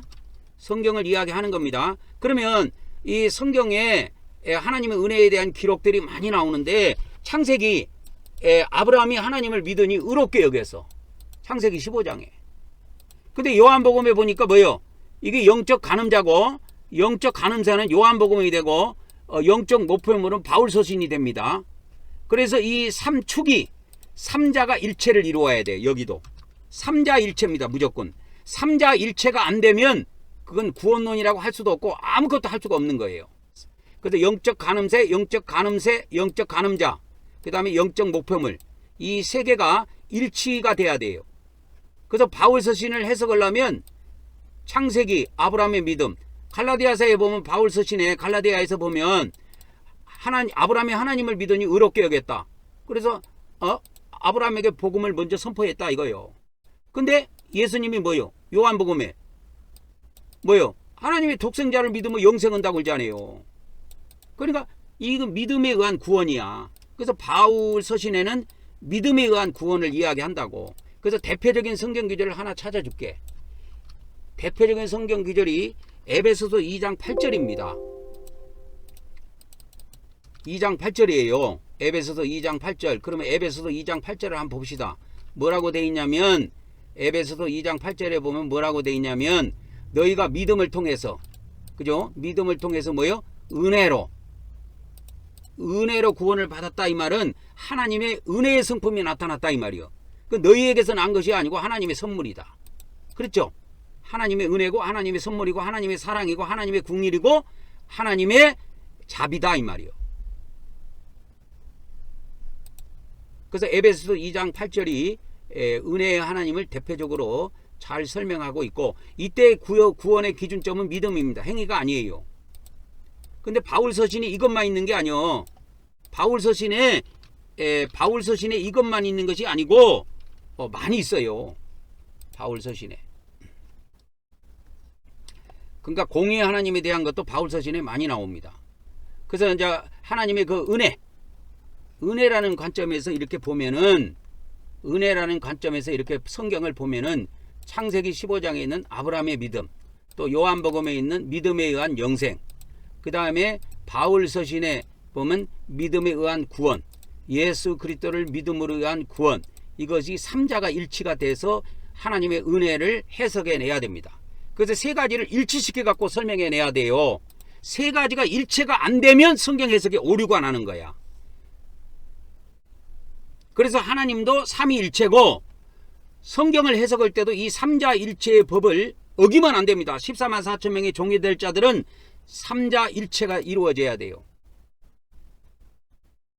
그래서 이 창세기에 보면은 은혜의 하나님이 많이 계시가 되어 있습니다. 그래서 아브라함에게 은혜를 내리고 이삭에게 은혜, 야곱에게 은혜를 내리고 요셉에게 은혜를 내리고, 그래서 그 은혜의 하나님은 예수 그리스도를 이 땅에, 아들을 이 땅에 보내서 독생자를 믿는 자마다 영생을 허락해 주시기로 작정하신 분입니다. 그것을 바울이 각 교회나 각 사람에게 편지를 보내갖고 이걸 설명한 것이 바울 서신이에요. 바울 서신의 핵심은 오직 믿음으로 구원받는다요. 다른 말로 말하면 은혜로 구원받는다, 이게 하나님의 은혜로. 그래서 구원의 기준은 믿음입니다. 하나님 편에서 보면 은혜고요. 자, 그럼 네 번째 갑니다. 그러면 네 번째 가보면 여기에 또 뭐가 나오냐면, 네 번째 가면 여기 뭐가 나오느냐, 이게 나와. 하나님의 공의에 대한 기록. 이게 이제 성경에 나오는 겁니다. 하나님의 공의에 대한 기록. 그러면 영적 간음자, 영적 간음새, 영적 목표물, 이 세 개 가지가 삼자가 일치가 돼야 돼요. 삼자 일체가 안 되면 그 해석은 맞는 해석이 아니야. 삼자 일체를 이루어야 됩니다. 반드시 삼자 세 가지가 일체를 이루어야 돼요. 그러면 구약의 예언서, 신약의 예수님의 말씀 중에 사복음 중에서 공간복음, 이 요한계시록은 일체를 이루고 있습니다. 맥이 똑같아요. 여기에 나타나는 하나님은 공의의 하나님이야. 공의의 하나님입니다. 전부 다. 그래서 구약의 예언서를 볼 때 공의의 하나님의 눈으로 봐야 돼.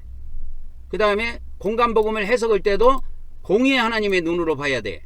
요한계시록을 할 때도 은혜의 하나님으로 해석하면 다 틀려. 요한계시록은 공의의 하나님의 눈으로 요한계시록을 해석해야 정확하게 답이 나옵니다. 공동서신도 마찬가지입니다. 그래서 이 공의에 대한 기록이 성경에 많이 나오는데, 이 공의에 대한 기록에는 내용들을 보면은 구원의 기준점이 다 행위야. 행위. 그러니까 공간복음도 천국에 누가 들어가냐, 아버지 뜻대로 행하는 자가 들어가. 아버지를 믿는 자가 들어가는 것이 아니고 아버지 뜻대로 행하는 자가 들어가. 왜 그러냐? 공의의 하나님은 구원의 기준점이 행위에다 두고 있어. 그러니까 요한계시록도 우리가 앞으로 요한계시록을 풀려고 이 기초 지금 밑에다가 지금 반석을 놓는 거야. 반석 위에다 집을 지어야 돼. 모래 위에 집을 지면 안 돼요. 그래서 이 요한계시록을 완전히 해석하려면 반석을 잘 다져야 되는, 기초공사를 잘 해야 되는데, 이 요한계시록은 공의의 하나님이 계시되어 있어요. 그러면 공의의 하나님은 구원의 기준점이 뭐냐? 행위야. 그래서 요한계시록이 이루어질 때 모든 교회, 하나님을 믿는 자들은 행위를 기준으로 해서 하나님이 구원을 시켜주기도 하고 버리기도 하세요. 믿는다고 해서 다 구원시켜주는 법이 없어. 그거는 은혜의 하나님이고, 믿는 자라도 심판한다. 이게 공의의 하나님이야. 그래서 이 공의의 하나님을 다른 말로 말하면 심판의 하나님이라고 이게 바꿔도 돼요. 공의의 하나님은 뭐다? 심판의 하나님. 이렇게 다 바꿔도 됩니다. 심판의 하나님, 심판의 하나님. 이렇게 바꿔도 돼요. 그래서 요한계시록은 심판의 하나님이 계시되어 있지 은혜의 하나님이 계시되어 있지 않아요. 그걸 잘 이해하셔야 됩니다.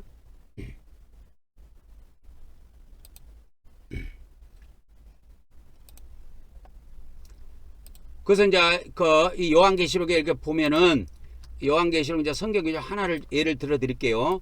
요한계시록 14장 12절에 보면 여기에 성도들의 인내가 있다. 곧 하나님의 명령들, 계명들과 예수님의 믿음을 지키는 자들, 이렇게 나와요. 믿는 자들이 아니고 지키는 자들로 나옵니다. 이게 엄청나게 중요한 거예요. 지키는 자들. 지키는 자들이에요. 예수님의 믿음, 하나님의 명령과 하나님의, 그러니까 계명들입니다. 하나님의 명령들과 하나님의 예수님의 믿음을 지키는 자들. 그래서 요한계시록의 핵심은 행위야. 행위. 그래서 각 사람의 행한 대로 갚아주리라. 그래서 각 사람의 행위대로 갚아주리라 하는 것이 요한계시록에 나오는 겁니다. 계시록 2장 23절에 내가 너희 교회에게 하시는 말씀이죠. 각 사람의 행위대로 갚아주리라. 이게 뭐냐? 행위에 의한 구원이야. 행위의 구원. 우리 기독교에서는 이거 풀 수가 없습니다. 왜? 개신교에서는 행위 구원이 없어요. 그래서 이 말씀을 듣는 자 중에 14만 4천 명의 반열에 들어가고 싶은 사람들은 회개하고 기독교 구원론을 버리고 이걸 따르면 돼요. 그렇지 않고는 14만 4천의 반열에 못 들어옵니다. 못 들어와요. 기독교 구원론은 붙잡고 있어봐야 다 이미 썩어갖고 이미 하나님 폐기 처분해버렸어요. 자, 계시록 20장 13절에도 어떻게 되느냐? 계시록 20장 13절에도 보니까 보좌에 계신 하나님께서 각 사람을 심판할 때 그 사람들의 뭐를 갖고 심판해? 예? 각 사람의 뭐요? 행위대로 심판을, 각 사람의 행위대로 심판을 받는 거예요.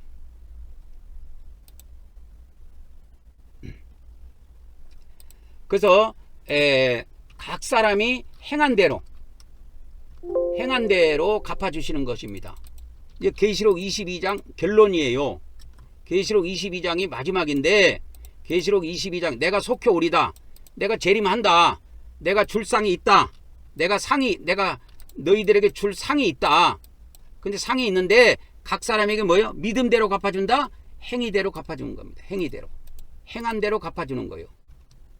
이게 뭐냐면 행위의 구원의 기준점이 행위야. 이거를 행위의 구원이라고 할게요. 행위의 구원. 그래서 우리 기독교에서는 이걸 아셔야 돼. 여러분, 우리 기독교에서는 믿음의 구원밖에 없어요. 근데 성령님이 저에게 가르쳐 주신 것은 믿음의 구원도 있지만 믿음의 구원도 있고 또 뭐가 있다? 행위의 구원도 있다 이거예요. 이 두 가지가 있다 이거예요. 이거를 이제 하나님 측면으로 가서 보면은 하나님 은혜로 구원시켜 주는 것도 있지만 공의로 구원시키는 것도 있다. 왜? 하나님의 성품이 두 가지이기 때문에. 하나님의 성품이 두 가지이기 때문에 어느 시대에는 공의로 구원을 해주시고 어떨 때는 은혜로 구원을 시켜주신다 이거예요. 그래서 이 공의의 구원이냐 은혜의 구원은 시기, 이거는 때의 문제예요. 때의 문제지 하나님의 문제가 아니에요. 이해하셨습니까? 때의 문제입니다. 이게 때, 시기의 문제다 이거예요. 그래서 이 비밀을 잘 아셔야 됩니다. 자, 또 그래서 구약의 17가지 예언서하고 공간복음, 마태복음, 마가복음, 누가복음과 이 요한계시록을 놓고 여러분들에게 이 세 가지를 일치시켜서 가르칠 거예요. 그래서 요한계시록이라는 우리가 영적 목표물을 지금 해석에 들어가고 성령님이 저를 30년 동안 가르치신 그 가르침을 여러분들에게 이제 전수를 하는데 이 요한계시록의 요한계시록의 완전한 해석을 위해서는 구약의 예언서, 그 다음에 공간복음, 이거하고 세 개를 일치시켜야 정확한 답이 나와요. 그것을 일치시킨다고 해서 답이 나오는 게 아니야. 또 결국은 답은 성령님이 주셔야 돼요. 그래서 이 구약의 예언서들도 심판의 하나님을 강조해요. 그래서 하나님의 백성 이스라엘을 하나님이 심판하겠다. 야, 너희들 회개해. 안 하면 내가 심판한다. 그러고 결국은 안 해갖고 다 망해버렸잖아요. 공간복음도 야, 너희들이 예수님 믿고 구원받았냐? 너희들이 죽어서 올라오면 내가 심판해서 지옥에 넣어버린다. 그게 공간복음 이야기야. 근데 기독교 목사들 중에서 그걸 알고 있는 사람이 몇이나 될까? 이 공간복음이 그런 역할을 하고 있다라는 거. 공간복음은 이 사람들아 심판의 하나님을 이야기하고 있다니까. 그래서 너희들이 예수님 믿고 구원받았냐? 이신득이로 구원받았냐? 내가 너희들이 죽어서 올라오면 심판해서 지옥에 넣어버린다고 하시는 것이 이 공간복음에 기록되어 있어요. 그래서 행위를 한번 저울에 달아보겠다 이거야. 메네멘의 대길 우바르신 하는 것처럼 각 사람의 행위를 저울에 한번 달아보겠다 이거예요. 그래갖고 60점 이하는 지옥에다 던져버린 겁니다. 하나님께서. 요한계시록도 마찬가지예요. 이 앞으로 시대에는 요한계시록, 기독교 안에 요한계시록의 싸움이 벌어진다는데 이 요한계시록 어떤 해석을 따를 것이냐. 신천지 것을 따를 것이냐, 여호와 증인 것을 따를 것이냐, 조영기 목사가 해석에는 요한계시록을 따를 것이냐, 누구 것을 따를 것이냐 이거요. 장로교 것을 따를 것이냐, 침례교 것을 따를 것이냐, 성결교 것을 따를 것이냐, 감리교 것을 따를 것이냐, 누구 것을 따를 것이냐 이거요. 여러분, 이 한국말씀 사관학교를 통해서 햇빛 같은 진리를 무장한 사람만 완전 요한계시록 해석을 통과할 수가 있어요. 나머지는 다 짜가합니다. 짜가. 내가 볼 때는. 그럼 요한계시록에 뭘 계시해주고 있냐? 심판의 하나님을 계시해주고 있다. 이 심판 하나님을 뭐라고 그랬어요? 공의의 하나님이야. 공의의 하나님은 구원의 기준점이 다 행위야. 그래서 다 지키래. 하나님의 명령들, 하나님의 계명을 지키는 자들이라고 나와. 그래서 예수님이 오셔가지고 모든 교회를 예수님께서 심판하시는데 너희 각 사람의 행위대로 내가 갚아준다. 그래서 행위구원을 이야기하고 있어. 예수님이 행위구원을 다루고 있다 이 말이요. 행위구원. 계시록 20장 13절에도 각 사람이 그 행위대로 심판을 받아. 심판을 받을 때 요한계시록의 총 주제야. 그래서 계시록 22장 결론에 가보면 예수님이 뭐라고 하냐, 내가 속히 간다. 내가 지구로 속히 간다. 내가 각 사람이 행한 대로 갚아주리라. 그래서 행위대로 행위에 따라서 구원을 시켜주겠다. 쉽게 말하면 세상적으로 이야기하면 행위가 60점 이하면은 다 멸망시켜버리겠다는 거예요. 근데 우리 개신교의 구원론은 믿음에 의한 구원밖에 없다니까. 근데 성령님의 가르침은 믿음에 의한 구원도 있고 이와 같이 행위의 구원도 있다. 이것을 달리 말하면 하나님의 은혜에 의한 구원도 있고 하나님의 공의에 의한 구원도 있다. 이거는 때의 문제다. 아시겠죠? 이거는 때의 문제지, 이거는 때의 문제인 것이지 하나님의 문제가 아니다. 그러면 다섯 번째 한번 보도록 하겠습니다. 다섯 번째, 그러면 하나님의 백성들에게 하나님의 공의가 먼저 적용되느냐, 하나님의 은혜가 먼저 적용되느냐 했을 때 공의가 1차로 적용됩니다. 하나님의 공의가. 그 다음에 2차로 적용되는 것이 하나님의 은혜가 2차로 적용이 돼요. 그래서 우리가 여기서 이것이 무슨 말이냐면, 우리가 여기서 하나님을 믿고 하나님을 섬기다가 죽지 않아요. 죽으면 죽는 그날 저 천국에 가서 하나님이 심판을 받습니다. 그러면 하나님께서 은혜로 심판할 것 같지요? 은혜가 적용될 것 같지? 아니에요. 공의가 적용돼요. 하나님의 공의가 나타나야 심판을 하신다니까. 공의 하나님은 심판의 하나님이라고 그랬잖아요. 그래서 심판을 하는 거예요. 믿는 자들을. 그날. 그래서 공간복음에는 그날 또는 그때로 나와. 이것이 그날로도 나오고 그때로도 나옵니다. 공간복음에. 그래서 우리가 하나님을 믿다가 죽어서 저 천국에 가면 각자 그날이 있어. 그날 하나님의 공의가 적용이 돼서 심판을 받습니다. 하나님의 공의가 적용이 돼요. 공의가 적용이 된다니까. 예? 그럼 공의가 적용이 되면 어떻게 되느냐? 믿는 자들이 심판받고 하나님이 심판을 받고 천국이나 지옥으로 나눠져요. 천국과 지옥으로. 이게 믿는 자들이 나눠지는 겁니다. 믿는 자들이 이렇게 나눠진다니까요. 그러면 천국에 있는 사람은 그렇고, 그러면 지옥에 있는 사람은 그러면 영원히 지옥에 있어야 됩니까? 아니에요. 마지막 날이 있어. 요한복음 6장에 나옵니다. 이거 요한복음 6장 마지막 날이 오면은 우주의 마지막 날이야. 이거 우주를 없애는 날이야. 이 날이 우주의 마지막 날이 오면 이 날에는 지옥에 있는 자들도 마지막 날 다 부활시켜서 천국에 있는 자와 지옥에 있는 자를 다 부활시켜서 천국에 영생의 복을 하나님이 주셔. 천국에 영생의 복을 주신다니까. 그건 뭐냐? 아니 어떨 때는 지옥에다 넣었던 하나님인데 왜 마지막 날에는 그들을 다 부활시켜서 영생의 복을 주냐 이거요. 그래서 천국에서 영원히 삽니다. 하나님 믿는 자들은. 그래서 이거를 하나님의 은혜와 하나님의 공의를 어떻게 이해해야 되냐면, 여러분 그 세상에 보면 말을 타는 사람들 있잖아요. 기수. 말을 타는 사람을 기수라 그러는데, 말을 타는 사람들이 채찍을 들고 있어요. 그 다음에 당근을 들고 있어. 그렇게 채찍과 당근을, 말한테 당근을 주기도 하고, 계속 달리다 보면 배가 고파서 말한테 당근을 줘. 그래서 말한테 힘을 줬다가 또 달릴 때는 채찍을 가해. 그래서 채찍과 당근이 예, 잘 달리기 위한 것이 목표야. 그래서 하나님의 공의의 성품도 완전한 성품이고 하나님의 은혜의 성품도 완전한 성품이에요. 보통 생각할 때 인간들이 생각할 때 하나님의 공의의 성품은 불완전한 성품으로 생각할 수가 있어. 그래서 내가 이렇게 말씀을 전할 때 보면 막 어떨 때로 보면 분노의 말씀도 나가고 막 큰 소리 치기도 하고 어떨 때는 막 욕을 하기도 하고 분노하기도 해. 그러면 저 사람은 못돼 처먹었다. 불완전한 성품으로 생각해. 아니야. 불완전한 성품이 아니고 공의의 말씀을 전하다 보면 그 불완전한 것처럼 보이는 말씀들이 나갈 때가 있어.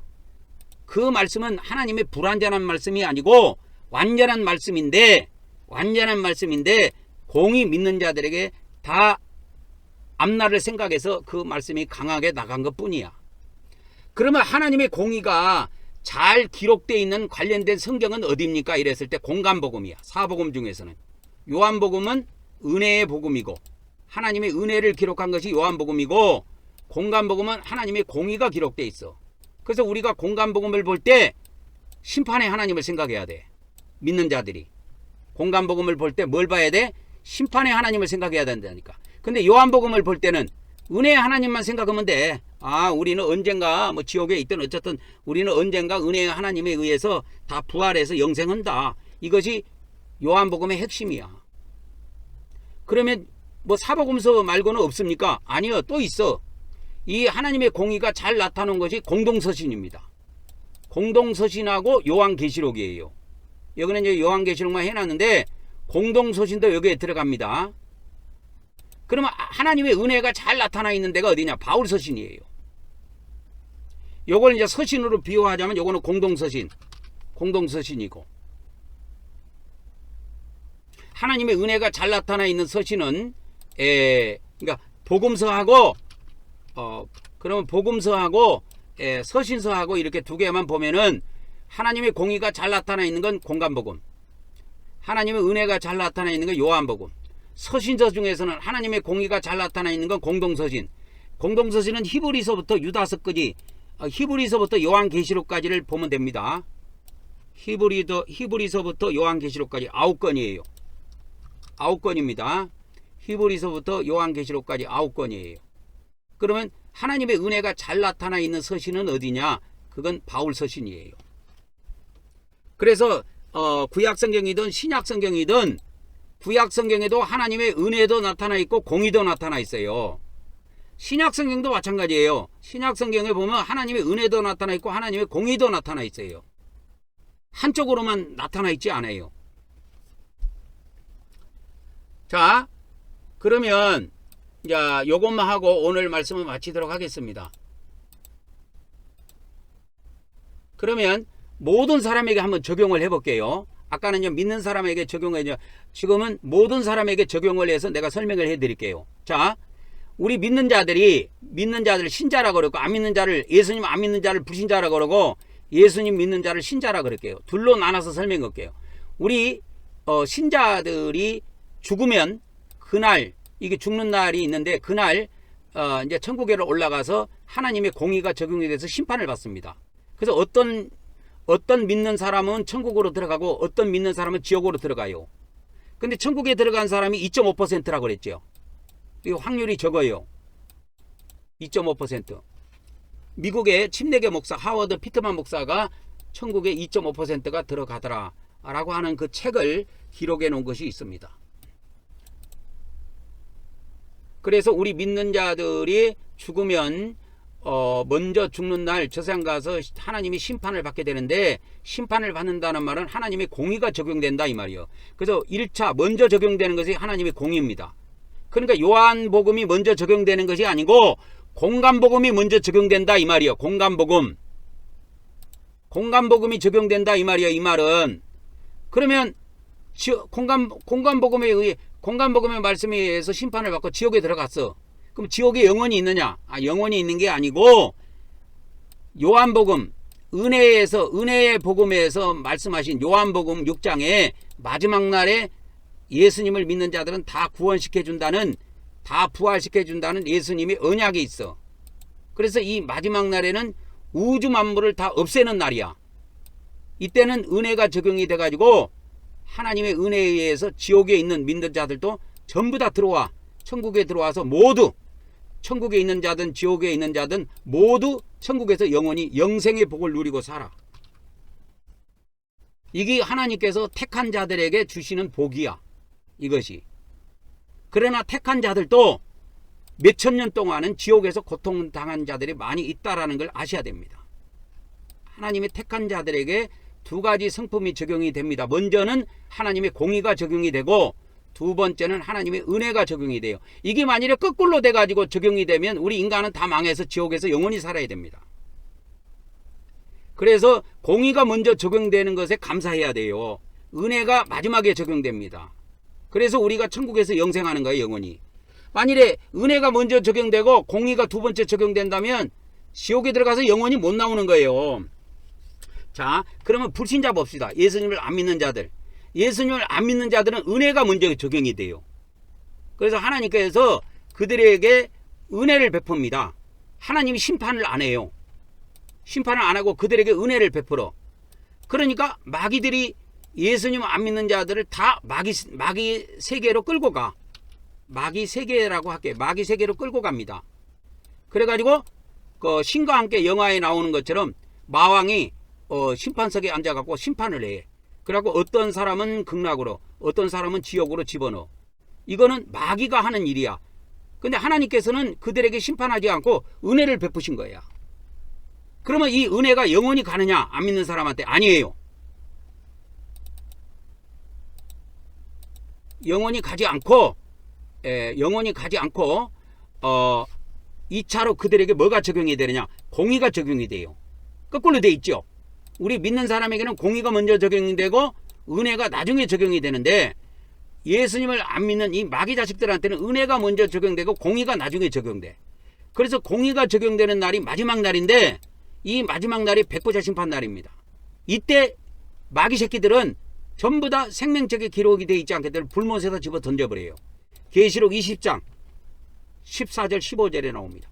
그래서 생명책에 기록되지 못한 자는 전부 다 불못에 던져지더라 하는 말씀이 이때 적용이 돼요. 그래서 이 불신자들은 극락에 있던 지옥에 있던 상관없이 이 지옥은 하나님의 지옥하고 마귀의 지옥이 다른 지옥입니다. 이건 하나님의 지옥이고 여기는 마귀의 지옥이에요. 마귀 세계에 있는 지옥이에요. 그래서 극락에 있던 마귀 새끼들은 극락에 있던 지옥에 있던 상관없이 하나님께서 모두 2차로 공의를 적용해서 모두 다 불못에 집어 던져버립니다. 이들은 영생을 하지 못하고 영벌을 받는 거예요. 불못에서. 이것이 마귀씨, 마귀 영들, 불택자들에게 하나님께서 내리는 형벌이에요. 이렇게 되어 있습니다. 성경은. 그러니까 14만 4천 반열에 들어올 사람들은 이 도표는 공식이에요. 공식이기 때문에 성령님께서 저에게 알려주신 영적 성경을 해석할 수 있고 성경의 모든 비밀을 풀 수 있는 구고단과 같은 공식입니다.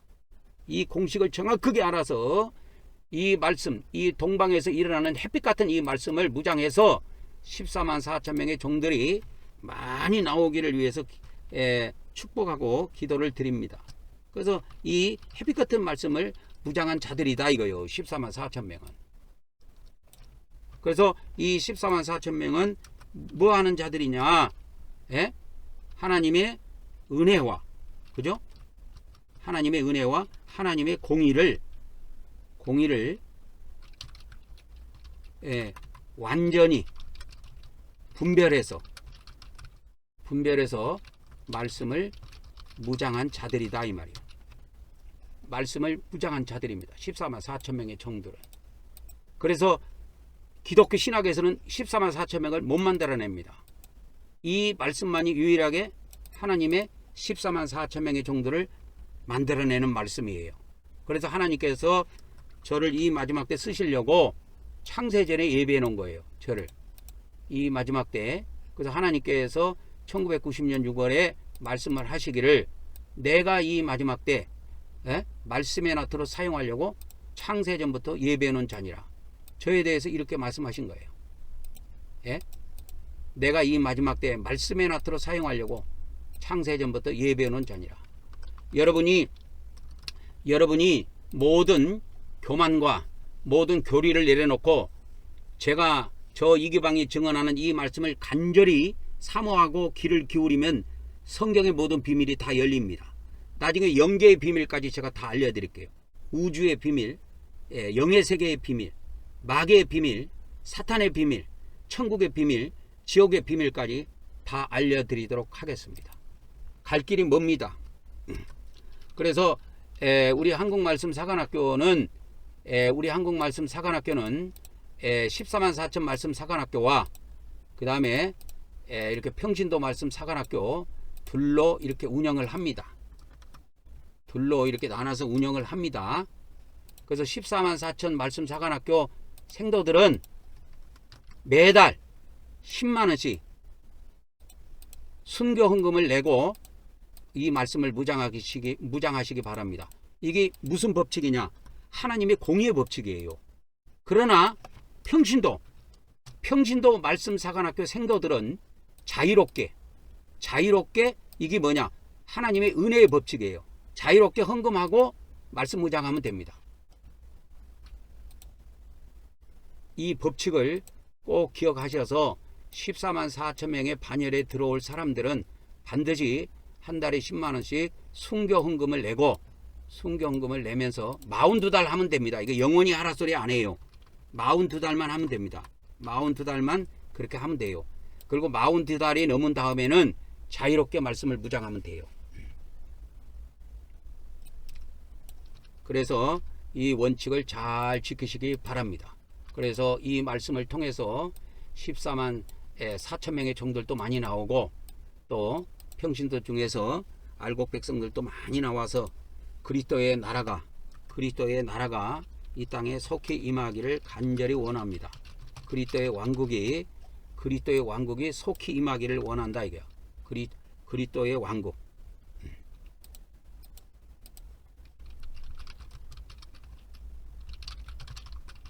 그리스도의 왕국이 속히 임하기를 원합니다. 그리스도의 왕국이 임할 때에 이 14만 4천 명의 종들이 결국은 그리스도 왕국을 통치해요. 왕이 돼가지고 통치한다니까. 그런 축복이 여러분에게 가득하기를 간절히 축원드리고 오늘 말씀을 마치도록 하겠습니다. 다음 시간에 뵙도록 하겠습니다.